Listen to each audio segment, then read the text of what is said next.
जी बिस्मिल्लाहिर्रहमानिर्रहीम। स्टूडेंट्स, यहाँ पे हमारे पास क्वेश्चंस हैं 19 से 22 तक। इसमें अगेन काम तो वही है कि डेरिवेटिव फाइंड करना। आप देखें एस को टी के लिहाज से डिफरेंशिएट करना है, ठीक है। काम उसी तरह का ही है, सिमिलर है। तो आप क्या करेंगे, दोनों साइड्स पे एस टी के लिहाज से ये डेरिवेटिव लेने जा रहे हैं।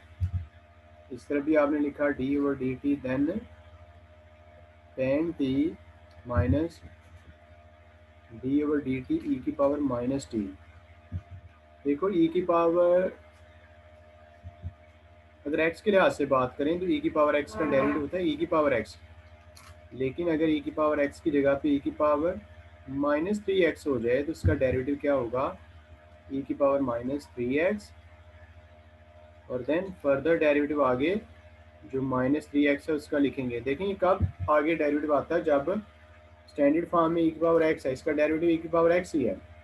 लेकिन जब x की जगह पे -3x हो गया तो ये स्टैंडर्ड पोजीशन से हटके -3x आया। अब ये जो स्टैंडर्ड पोजीशन से हटके वैल्यू आई है, इसका आगे आपने फर्दर भी डेरिवेटिव लिखना है, जो कि बाद -3x का -3 होता है, ठीक है। तो आप देख लें D S over D T, ten T का डेरिवेटिव क्या होता है, सीकेंड स्क्वायर टी। आपने याद किए हुए ना 6 डेरिवेटिव ट्रिग्नोमेट्रिक फंक्शंस के, उसमें टेन एक्स का था सीकेंड स्क्वायर एक्स, तो टेन टी का हो गया सीकेंड स्क्वायर टी। अब जैसे कि हमने अभी कहा e की पावर -t का e की पावर -t होगा, लेकिन ये जो -t है ना, इसका आगे फर्दर डेरिवेटिव लिया जाएगा। आप माइनस पहले आ जाएगी और t का डेरिवेटिव t के लिहाज से 1 होता है। ये बन गया सीकेंड स्क्वायर टी माइनस ये माइनस शुरू में आ गई, और देन e की पावर -t और t का डेरिवेटिव 1। तो फाइनली हमें आंसर मिला सीकेंड स्क्वायर टी प्लस ई रेज़ पावर -t। ये हमने जो एक्स सेक्शन शुरू किया है ना 19 से 22 तक, इसका ये पहला क्वेश्चन 19 वाला। राइट, अभी हमारे पास आ गई थी क्वेश्चन 20। इस एस को भी टी के लिहाज से डिफरेंशिएट करना है। क्वेश्चन वही हमारा जारी है कि एस को टी के लिहाज से डिफरेंशिएट किया जाए। तो ये ऐसे लिखेंगे ना, हर एक का अलग अलग से डेरिवेटिव। आप जब एक्सपर्ट हो जाएंगे तो ये दोनों तरफ डी ओवर डी टी लिखने की बजाय आप डायरेक्ट डेरिवेटिव भी लिख सकते हैं, लेकिन मैं आपको समझाने के लिए थोड़ी डिटेल में लिख रहा हूँ डेरिवेटिव, ठीक है। अब टी स्क्वायर का डेरिवेटिव होता है 2t, यानी कि पावर पहले पावर में से एक लेस, सॉरी इसके बाद माइनस, और सीकेंड टी का जो 6 डेरिवेटिव ट्रिग्नोमेट्रिक फंक्शंस के लिखे हैं ना, उनके मुताबिक सीकेंड टी का डेरिवेटिव होता है सीकेंड टी टेन टी, और प्लस 5 ई की पावर टी का ई की पावर टी ही आएगा। ये हमारा क्वेश्चन कंप्लीट हो चुका है। राइट, अभी हमारे पास ये एस है, ये क्वोशंट फॉर्म में है। देखें इसका एलसीएम वगैरह भी लिया जा सकता है, लेकिन इसी हालत में भी इसको आप डिफरेंशिएट कर सकते हैं। क्वोशंट रूल लगाने लगे हैं।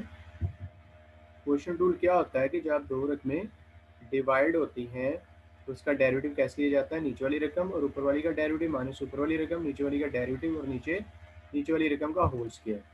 उसका आप लिखेंगे this D S over D T. अब कहाँ से शुरू करेंगे, सबसे पहले नीचे वाली रकम लिखते हैं। जब दो रकमें हो तो ब्रैकेट का यूज़ करते हैं, माइनस कोसिकेंट टी। अब जो ऊपर वाली है ना रकम 1 प्लस कोसिकेंट टी, इसका लिखना है डेरिवेटिव। तो 1 का डेरिवेटिव होता है 0 और कोसिकेंट टी का होता है minus cosecant T cot T. देखिए आपने अगेन याद करने हैं जी इनके डेरिवेटिव्स। इसके बाद माइनस, अब लिखूंगा ऊपर वाली रकम 1 प्लस कोसिकेंट टी,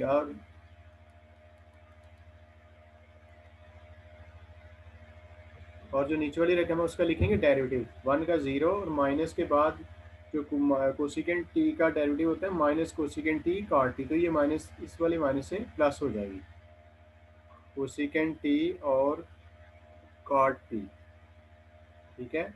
और इस सारे के नीचे हम यहाँ पे ये फ्रैक्शन बना लेते हैं। इस सारे के नीचे आपने नीचे वाली जो रकम है ये वाली, इसका स्क्वायर करके लिखा जाएगा 1 माइनस कोसिकेंट टी का होल स्क्वायर। अब करते हैं जी इन सब को थोड़ा बहुत सिंप्लीफाई।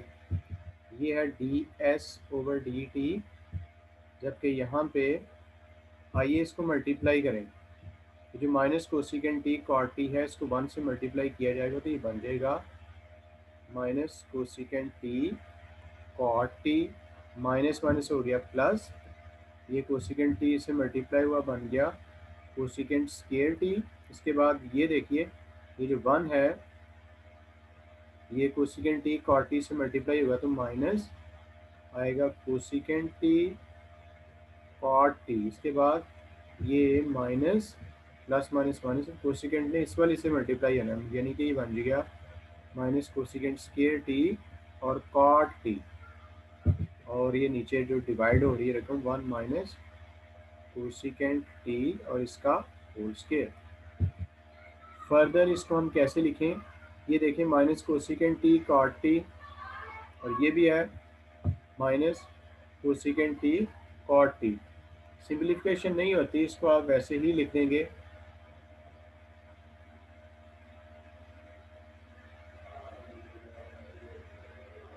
यहाँ पे कॉट टी मिस हो गया, ठीक है।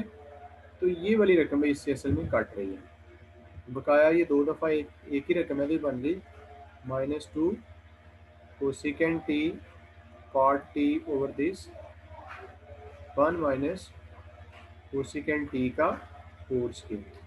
तो ये हमने इसका डेरिवेटिव कंप्लीट किया है। राइट, अब देखें इस एस को भी हम टी के लिहाज से डिफरेंशिएट करने लगे हैं। तो क्वोशंट टूल से किया जाएगा ना, ये क्वोशंट फॉर्म है D S over D T. तो कैसे लिखते हैं जी, यू ओवर वी का जो डेरिवेटिव है उसको लिखने का तरीका क्या है, वी नीचे वाली रकम ऊपर वाली का डेरिवेटिव माइनस ऊपर वाली रकम नीचे वाली का डेरिवेटिव और नीचे वाली रकम का नीचे होल स्क्वायर। सेम यहाँ पर भी आप देखें नीचे वाली रकम लिखने जा रहा हूँ 1 माइनस कॉस टी, देन ऊपर वाली जो साइन टी है उसका डेरिवेटिव। इस साइन टी का डेरिवेटिव क्या होता है, कॉस टी होता है माइनस। अब ये ऊपर वाली रकम लिखी और उसके बाद जो नीचे वाली रकम है उसका लिखना है डेरिवेटिव। नीचे वाली रकम का डेरिवेटिव लिखेंगे 1 का हो गया 0 माइनस और cos t का माइनस साइन टी होता है। तो ये एक माइनस पहले से एक इसके डेरिवेटिव के साथ आ गई तो ये हो गया प्लस साइन टी और ये ब्रैकेट क्लोज 1 ओवर जो नीचे वाली रकम है उसका बन गया होल स्क्वायर यानी कि cos t का होल स्क्वायर। तो आप इसको सिंप्लीफाई कीजिए, ये जो cos t है अंदर वाली दोनों रकमों से मल्टीप्लाई कर दें, ये बन गया cos t minus cos square T और ये माइनस बन गया साइन स्क्वायर टी और bracket 1 over this 1 minus cos t का होल स्क्वायर।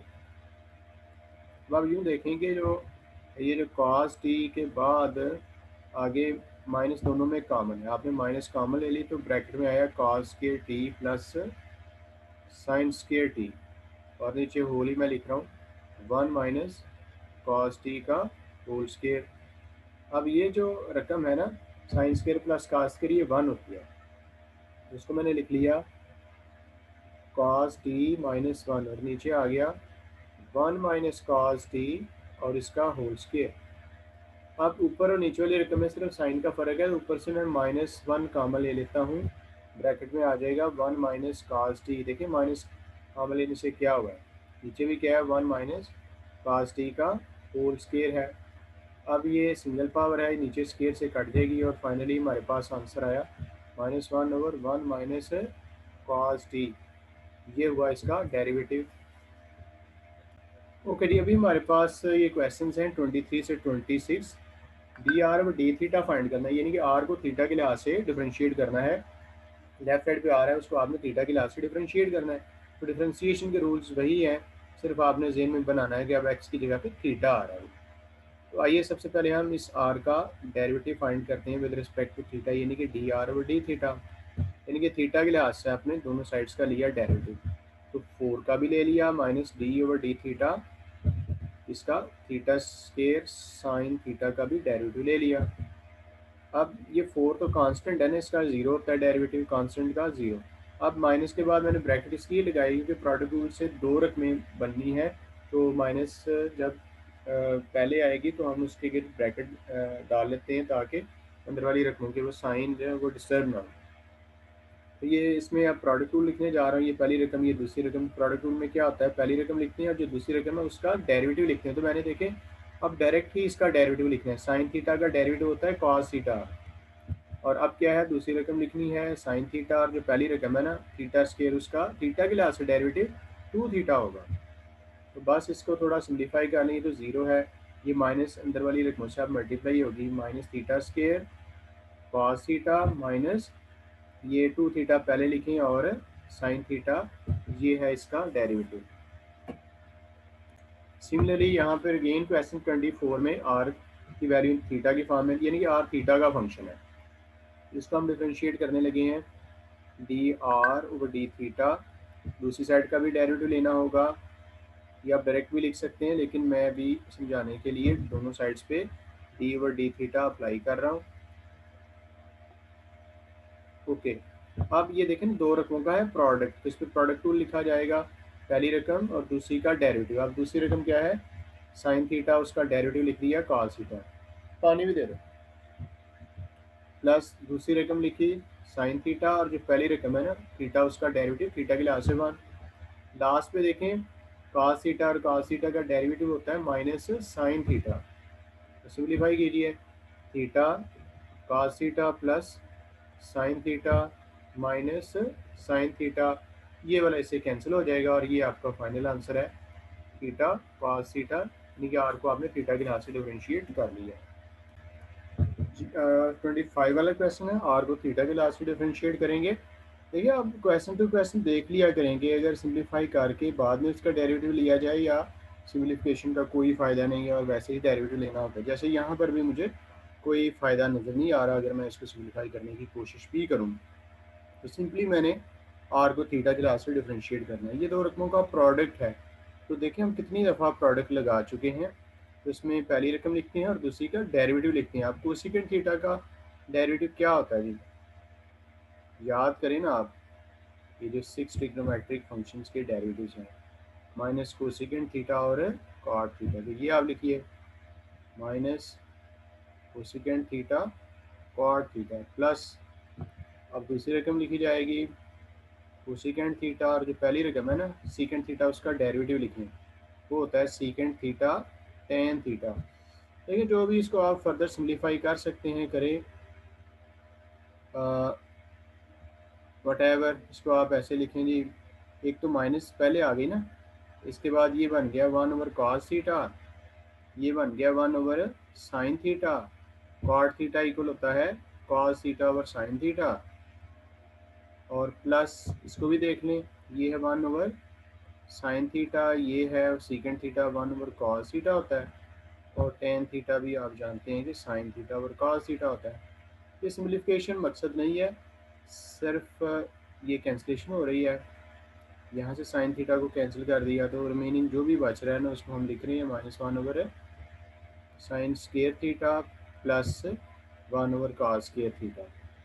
तो इसको अगर आप लिखना चाहें तो ऊपर ले जाएं माइनस कोसेकेंट स्केयर थीटा, और ये है जी सीकेंट स्केयर थीटा। दोबारा डेरिवेटिव हमने इसी स्टेप में ले लिया था, कि सिम्प्लीफिकेशन अगर ना भी करते तो कोई इतनी ज़्यादा प्रॉब्लम नहीं है।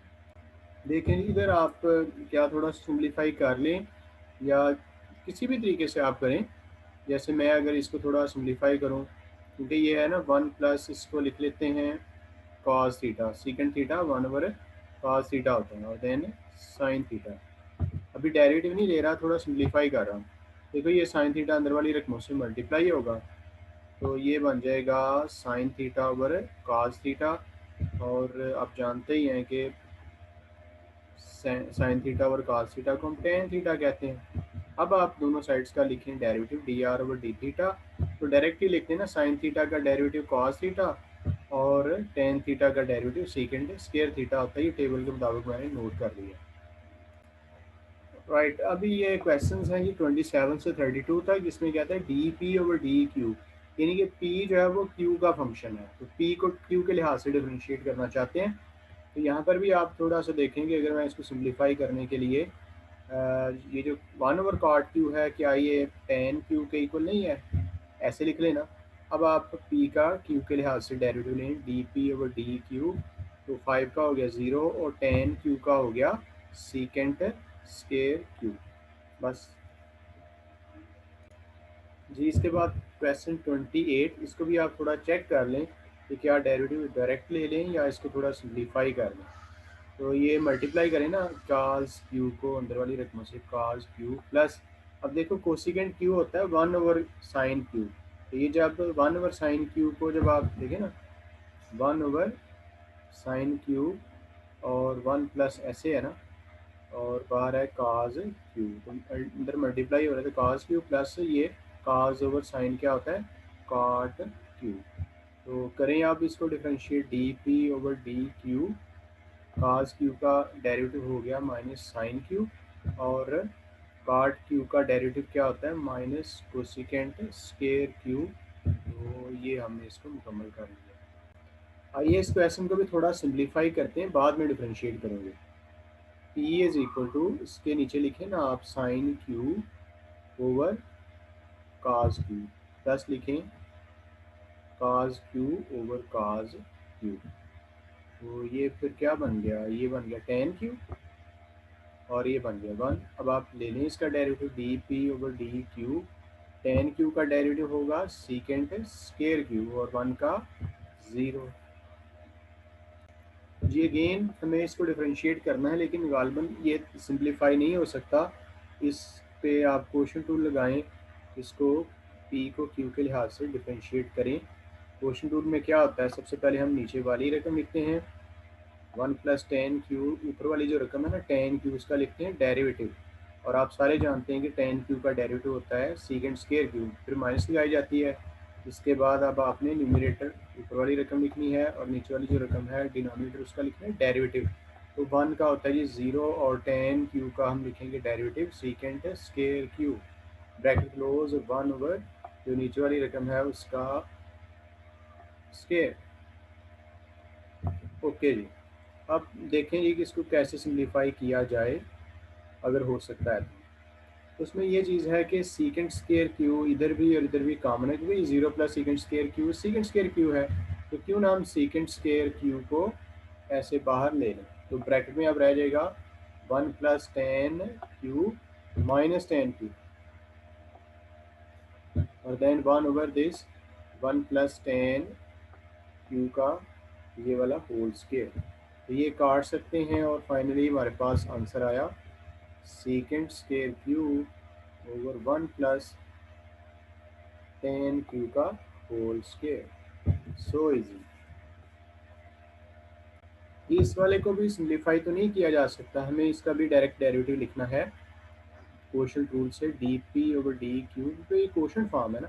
तो सबसे पहले हम लिखेंगे denominator q square minus 1, then जो न्यूमरेटर है ना उसका लिखना है डायरेक्ट। अब न्यूमरेटर बजाते खुद भी प्रोडक्ट है, देखो ना, अब ऊपर क्या लिखना है ये आप साइड पे कर लो ना, डी ओवर डी क्यू, किसका डेरिवेटिव लिखना है, क्यू साइन क्यू।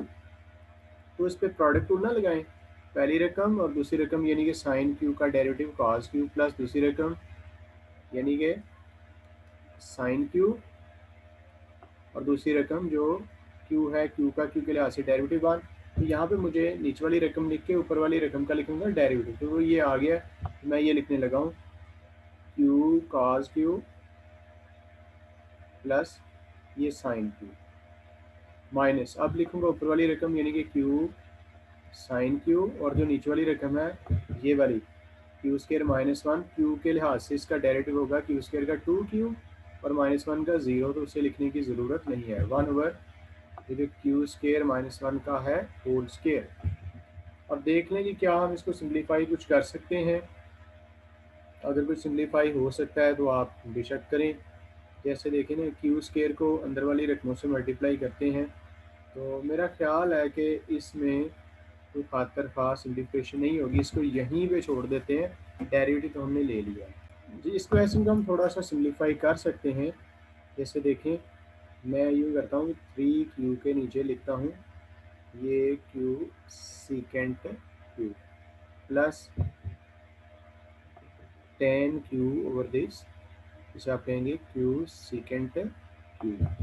और फर्दर थोड़ा देख लें क्या कर सकते हैं कि क्यू क्यू से कट गया, और सीकेंड क्यू को ऊपर ले जाएं, बन गया 3 cos क्यू।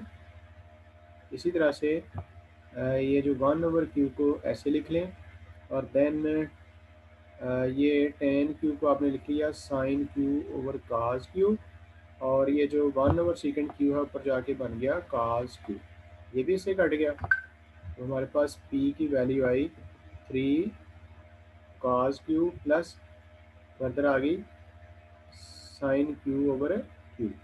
तो आप डिफ्रेंशिएट करते हैं D p over d Q. Okay, तो 3 cos क्यू का डेरिवेटिव माइनस साइन क्यू, और इस पे लगाएं क्वोशंट रूल। सबसे पहले हम नीचे वाली रकम लिखेंगे और जो ऊपर वाली रकम है साइन क्यू, उसका डेरिवेटिव हो गया cos क्यू माइनस, अब ऊपर वाली रकम लिखी और जो नीचे वाली रकम है उसका डेरिवेटिव 1, और इस तरह से नीचे वाली रकम का ये स्केयर, ये बन गया -3 साइन क्यू और प्लस ये q cos q minus sine q over ये होल स्केयर बन गया क्यू का स्केयर। तो बस हो गई डिफ्रेंसिएशन। जी ये क्वेश्चन 33 में कह रहा है वाई डबल प्राइम, यानी कि इसका दूसरा डेरिवेटिव आपने फाइंड करना है। आपको याद है कि जब आप इस तरह से लिखते हैं ना d y by d x, तो ये इसको आप इस तरह से भी वाई प्राइम भी लिख सकते हैं। जब आप इसका दूसरा डेरिवेटिव लेते हैं ना d square y by d x square, तो इसका वाई डबल प्राइम भी ऐसे लिखा करते हैं। तो ये 2 दफ़ा इसको डिफ्रेंशिएट करना है। तो जब वाई डैश निकाला यानी कि एक दफ़ा डिफ्रेंशिएट किया तो कोसिकेंट एक्स का डेरिवेटिव हुआ minus cosecant x cot x. अब हम इसको दूसरी दफ़ा डिफ्रेंशिएट करने जा रहे हैं, माइनस को बाहर ही लिखें। अब चूंकि आप दो रकमों का प्रोडक्ट बन चुका है तो प्रोडक्ट रूल लगेगा, यानी कि पहले लिखेंगे कोसिकेंट एक्स पहली रकम और जो दूसरी है उसका ये लिख लिया डेरिवेटिव कोसिकेंट स्केयर एक्स। अब लिखूंगा दूसरी रकम यानी कि कॉट एक्स, और जो पहली रकम है कोसिकेंट एक्स उसका derivative minus cosecant x cot x. तो ये हमने इसके 2 डेरिवेटिव्स फाइंड किए। अगर कुछ सिंप्लीफाई कर सकते हैं तो कीजिए। ये बन गया माइनस कोसिकेंट क्यूब एक्स। इसी तरह से यहाँ पे देखें प्लस माइनस माइनस, ये बन रहा है जी कोसिकेंट एक्स और कॉट स्क्वायर एक्स। देख लें इसमें से माइनस को बाहर कॉमन ले लें, इसके अलावा कोसिकेंट एक्स को कॉमन ले लें, तो माइनस माइनस बार वाली प्लस हो गई और कोसिकेंट एक्स बाहर कॉमन हो गया, तो ब्रैकेट में यहाँ पर आ गया cosecant square x plus cot square x. तो कुछ नहीं बस छोड़ सकते हैं यहाँ पर ही कोसिकेंट एक्स, आप कोसिकेंट स्क्वायर एक्स की जगह पे 1 प्लस कॉट स्क्वायर एक्स लिख सकते हैं, प्लस ये फर्दर कॉट स्क्वायर एक्स है तो अगले स्टेप में ये 2 टाइम्स कॉट स्क्वायर एक्स भी बन जाएगा। ओके, अभी हम ये क्वेश्चन 33 का सेकंड पार्ट करने लगे हैं, जिसमें हमें y equal to secant x का डेरिवेटिव लिखना है। तो y प्राइम मतलब इसका फर्स्ट डेरिवेटिव, सीकेंड एक्स का डेरिवेटिव होता है सीकेंड एक्स टेन एक्स। अब आपने इसको दूसरी दफ़ा डिफ्रेंशिएट करना है, तो उस पर अब चूँकि ये दो रकमों का प्रोडक्ट है इस पर प्रोडक्ट रूल लगेगा। आप लिखिए पहली रकम यानी कि सीकेंड एक्स, और जो दूसरी रकम है टेन एक्स उसका डेरिवेटिव सीकेंड टेन एक्स का डेरिवेटिव होता है सीकेंड स्क्वायर एक्स, प्लस अब लिखें दूसरी रकम, और जो पहली रकम है यानी कि सीकेंड एक्स उसका derivative secant x ten x. तो देख लें हो तो गया है। अब आप इसको थोड़ा बहुत सिंप्लीफाई करने का सोच सकते हैं, जैसे यहाँ से भी सीकेंड एक्स और ये सीकेंड एक्स कॉमन है, अगर आप ये सीकेंड एक्स कॉमन लेना चाहते हैं तो ले लें। ब्रैकेट के अंदर आ गया जी सीकेंड स्क्वायर एक्स, और इधर जो है ना ये टेन एक्स और टेन एक्स बन गया है टेन स्क्वायर एक्स। तो बाकी अब आप सीकेंड स्क्वायर एक्स की जगह पे 1 प्लस टेन स्क्वायर एक्स लिख सकते हैं, प्लस टेन स्क्वायर एक्स लिख सकते हैं, ये बन रहा है secant x then 1 plus 2 tan square x. तो ये हमने इसको कंप्लीट कर लिया। हाँ जी, ये है 34 क्वेश्चन, जिसमें देखिए ना 4 डेरिवेटिव्स फाइंड करने हैं बाई 4 प्राइम, इसको d 4 y over d x 4, यानी कि एक्स वाई को जब आप 4 टाइम्स करेंगे ना डिफ्रेंशिएट, तो देन जो आंसर आता है वो आपने लिखना है। तो आइए सबसे पहले हम इसको 1 टाइम डिफ्रेंशिएट करते हैं। देखो -2 तो बाहर ही रहेगा और ये कोई प्रोडक्ट नहीं है, साइन एक्स का डेरिवेटिव होता है कॉस एक्स। अब जब दूसरी दफ़ा इसका डेरिवेटिव लेंगे तो -2 बाहर ही रहेगा, और जो cos x है इसका डेरिवेटिव माइनस साइन एक्स। और अभी मैंने अगला डेरिवेटिव नहीं लिखा, इसी को थोड़ा सिंप्लीफाई पहले कर देता हूँ। ये minus minus plus 2 sine x हो गया। अब आप इसको तीसरी दफ़ा डिफ्रेंशिएट करें तो ये 2 और साइन एक्स का डेरिवेटिव हुआ cos x। इसी तरह से आप चौथी दफ़ा, देखिए ऐसे लिख लेना ज़्यादा बेटर है। तो 2 और cos x का डेरिवेटिव है जी माइनस साइन एक्स, तो ये बन गया है -2 साइन एक्स। तो हमने इसके लिए 4 डेरिवेटिव्स फाइंड कर लिए। इसी तरह से बी पार्ट में इसका भी, अब इसको भी आपने 4 टाइम्स डिफ्रेंशिएट करना है। पहला डेरिवेटिव 9 और cos x का डेरिवेटिव हो गया माइनस साइन एक्स। इसको मैं थोड़ा सिंप्लीफाई करके लिखता हूँ, यानी कि -9 साइन एक्स। अब इसका दूसरी दफ़ा डेरिवेटिव y डबल प्राइम -9 और साइन एक्स का डेरिवेटिव cos x, ये कोई प्रोडक्ट नहीं है। इसके बाद ये तीसरी दफ़ा डिफरेंशियल, -9 बाहर रहेगा, cos x का डेरिवेटिव हो जाएगा माइनस साइन एक्स। तो अभी अगला डेरिवेटिव नहीं ले रहा, वही है, लेकिन इसको माइनस माइनस प्लस करके लिख लिया, माइनस ये 9 साइन एक्स। अब इसका चौथा डेरिवेटिव वो क्या होगा, 9 और साइन एक्स का डेरिवेटिव cos x। तो ये आपने सॉल्व किया इसको। ये क्वेश्चन की स्टेटमेंट पढ़ें, कहता है 43 क्वेश्चन में, लेकिन जो ग्राफ वाले क्वेश्चन हैं वो फिलहाल हम नहीं कर रहे, तो 43 से जो पिछले ग्राफ वाले क्वेश्चन हैं वो हमने स्किप किए। कहता है find all points on this curve. Curve जो है ना वो ये है, y इक्वल टू 10x, और इसमें x है -π/2 से +π/2। देखो -π/2 है -45, +π/2 +45, यानी कि एंगल इस y इक्वल 10x में जो x एंगल है ना वो -90 से +90 के इन बिटवीन है, ठीक है।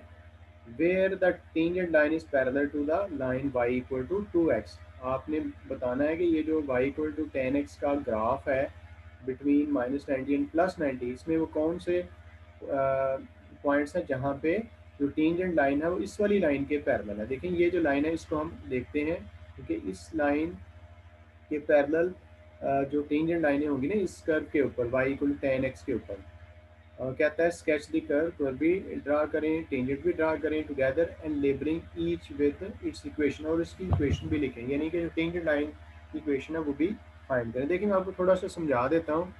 ये इस तरह का मामला है कि वो कह रहे हैं कि एक कर्व है, चलिए किसी भी तरह की। अब चूँकि यहाँ पे y को 10x है, इसकी कर्व मखसूस होगी, लेकिन मैं आपको जर्नल के लिए बात कर रहा हूँ कि आप देखें ना, ये एक लाइन, ये एक लाइन, इसको हमने नाम दे दिया y इक्वल 2x। आपको याद है ये लाइन की इक्वेशन है, और इसमें जो x का कोएफिशिएंट होता है ना वो दरअसल इसकी स्लोप होती है। तो कहता है ये कर्व के ऊपर वो वाले पॉइंट्स तलाश करें कि जहाँ पर जो टेंजेंट लाइन की स्लोप है वो इस लाइन के पैरेलल हो ना। इस लाइन के पैरेलल होने का मतलब ये देखें, जैसे यहाँ पे मैं एक टेंजेंट लाइन ड्रा करता हूँ, ये कर्व के ऊपर टेंजेंट लाइन है, और ये जो टेंजेंट लाइन है क्या ये इस लाइन के पैरेलल नहीं है, यानी कि इसकी स्लोप 2 है, तो इस वाली टेंजेंट लाइन की स्लोप भी 2 होगी।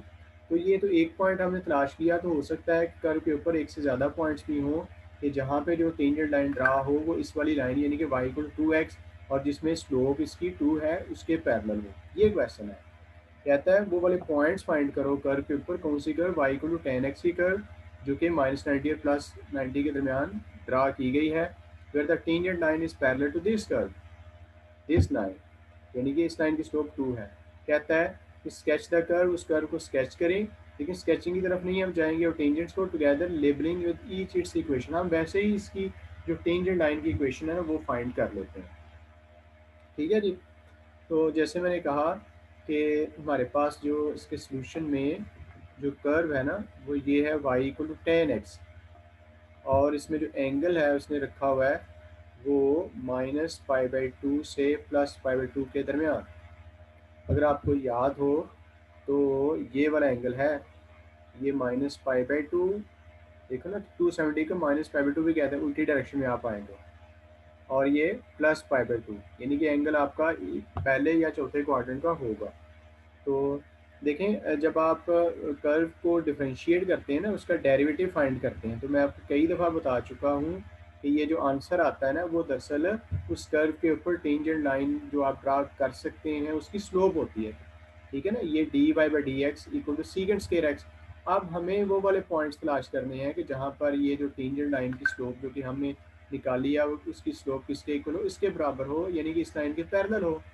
तो इसलिए हम ये करेंगे कि ये जो dy/dx है ना जो हमने निकाला है, यानी कि टेंजेंट लाइन की स्लोप है उसको इस वाली स्लोप के इक्वल जो हमारी रिक्वायर्ड है, यानी कि जिसके पैरेलल आपने लाइन जिस लाइन के पैरेलल टेंजेंट आप ड्रा कर रहे हैं।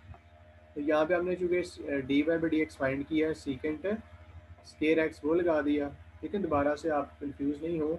क्वेश्चन ये है कि कर्व है y इक्वल टू 10x, तो इसके ऊपर मुख्तलिफ पॉइंट्स हैं और हर पॉइंट पर टेंजेंट ड्रा किया जा सकता है, लेकिन आपने इस कर्व के ऊपर वो वाले पॉइंट्स तलाश करने हैं कि जहाँ पे जो टेंजेंट लाइन ड्रा हो वो इस वाली line y equal to 2x के पैरेलल हो।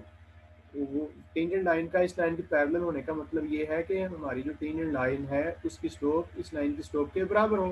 तो लिहाजा जब आपने y को डिफरेंशिएट किया है तो ये उसकी स्लोप ही आई ना इस कर्व की किसी भी पॉइंट पे।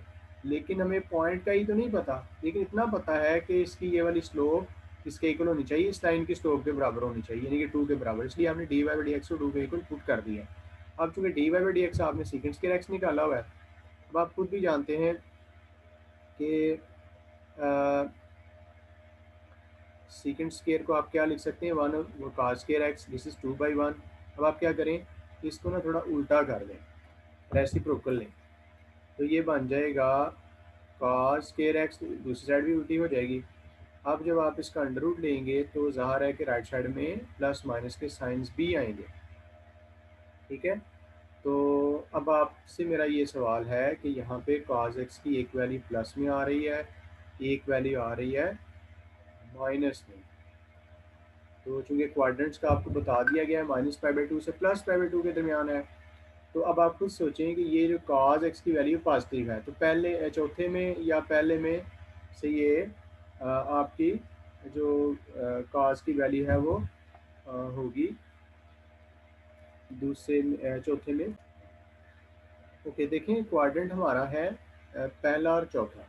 तो आप देखें पहले और चौथे में काज की कहीं पर भी वैल्यू नेगेटिव नहीं होती, पहले में भी पॉजिटिव होती है, चौथे में भी पॉजिटिव ही होती है, लिहाजा ये वाली हमारे काम की वैल्यू नहीं है।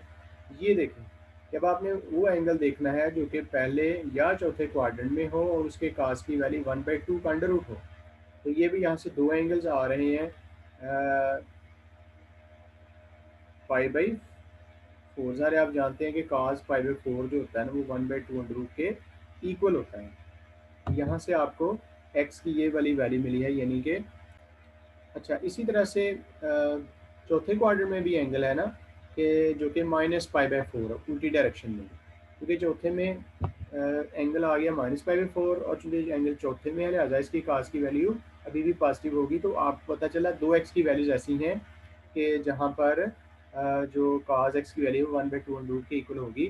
देखें ये वो पॉइंट्स तलाश किए जा रहे हैं ना कि जहाँ पे जो टेंजेंट लाइन जो है वो इस y=2x वाली लाइन के पैरेलल है। तो हमें ये x की वैल्यूज़ मिल गई हैं।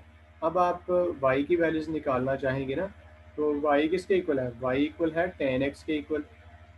तो आप इसमें π/4 की वैल्यू पुट कर दें तो इसका आंसर आ गया 1।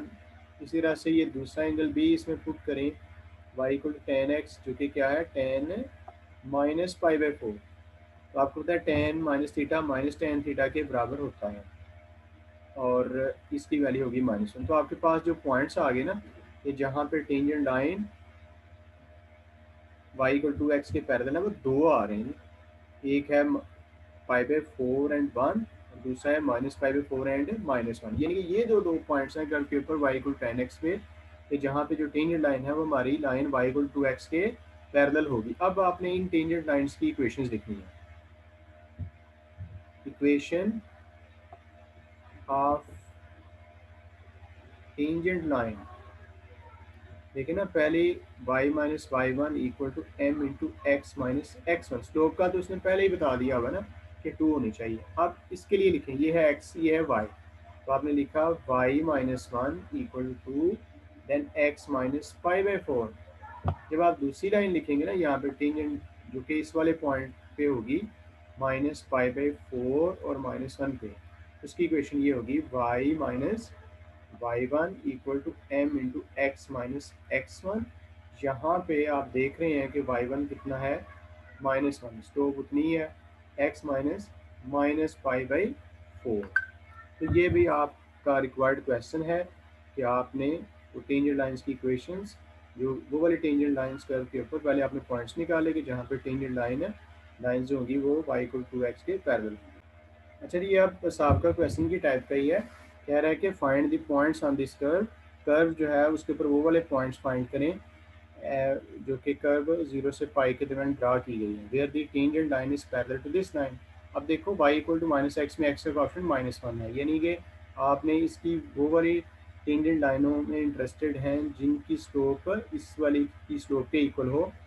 तो वो पॉइंट्स भी निकालने हैं कि जिन पॉइंट्स पर टेंजेंट लाइन इस वाली लाइन के पैरेलल हो सकती है। और बाद में उन टेंजेंट लाइंस की इक्वेशंस भी फाइंड करनी है। ओके, सबसे पहले जो हमें कर्व दी गई है वो है cot x, जिसमें x हमारा 0 to पाई का मतलब क्या होता है, पहला और दूसरा क्वाड्रेंट है। तो आप इसका डेरिवेटिव तो लेंगे, y डैश कितना आएगा, माइनस कोसिकेंट स्केयर एक्स। अब जो कि आपकी रिक्वायरमेंट ये है कि ये तो टेंजेंट लाइन की स्लोप है ना, जो कि इस कर्व के ऊपर आप ड्रा करेंगे किसी भी पॉइंट पे, लेकिन आप चाह रहे हैं कि जो टेंजेंट लाइन है वो इस वाली लाइन के पैरेलल हो, तो इस वाली टेंजेंट लाइन की स्लोप को -1 के इक्वल रखना चाहिए। आप यही काम करेंगे कि y डैश को -1 के इक्वल पुट करना है, क्योंकि इसमें एक्स का ऑप्शन -1 है। तो ये आपने लिख लिया minus cosecant square x equal to -1, minus minus से कट गई, कोसिकेंट स्केयर एक्स आ गया 1, और रेसिप्रोकल लो तो ये बन गया sine square x is equal to 1। अब आप इसका अंडर रूट लेंगे तो साइन एक्स इक्वल आएगा +-1 के, और यहाँ पे आप बताएंगे कि एक्स की क्या वैल्यू हो सकती है। देखो, आपका क्वाड्रेंट है पहला और दूसरा, तो पहले और दूसरे क्वाड्रेंट में साइन की वैल्यू सिर्फ +1 ही हो सकती है, -1 जो है वो 270 पे जाके होती है। यानी कि 90 वो एंगल है जहाँ पे साइन की वैल्यू 1 होगी, इसके अलावा 0 से पाई के दरमियान कोई ऐसा एंगल नहीं है कि जहाँ पे साइन की वैल्यू -1 हो। तो लिहाजा एक्स ये आ गया, यानी कि वो पॉइंट के जहाँ पे टेंजेंट लाइन जो है वो y इक्वल टू -x से पैरेलल होगी, उसका x ये है। अब y भी तो फाइंड करना है ना, यानी कि पॉइंट फाइंड करना है। तो y किसके इक्वल है, cot x। इसमें आप x की वैल्यू पुट कर दें, यानी कि π/2। तो आप जानते हैं कि tan 90 होता है इन्फिनिटी, और cot 90 कितना होगा, ज़ाहिर है कि 0 हो जाएगा। तो पॉइंट आपका बन गया π/2 एंड 0। ये वो पॉइंट है कि जहाँ पे टेंजेंट लाइन जो होगी वो इस वाली line y equal to -x के पैरेलल होगी। अब आपने टेंजेंट लाइन की इक्वेशन लिखनी है। टेंजेंट लाइन हैज इक्वेशन, वो क्या होगी, y-y1 equal to m into x minus x1। देखना ये आपका पॉइंट है x1 y1, तो आप लिखें इसमें y-0 स्लोप कितनी रखनी है, -1, x -π/2। So this was required question.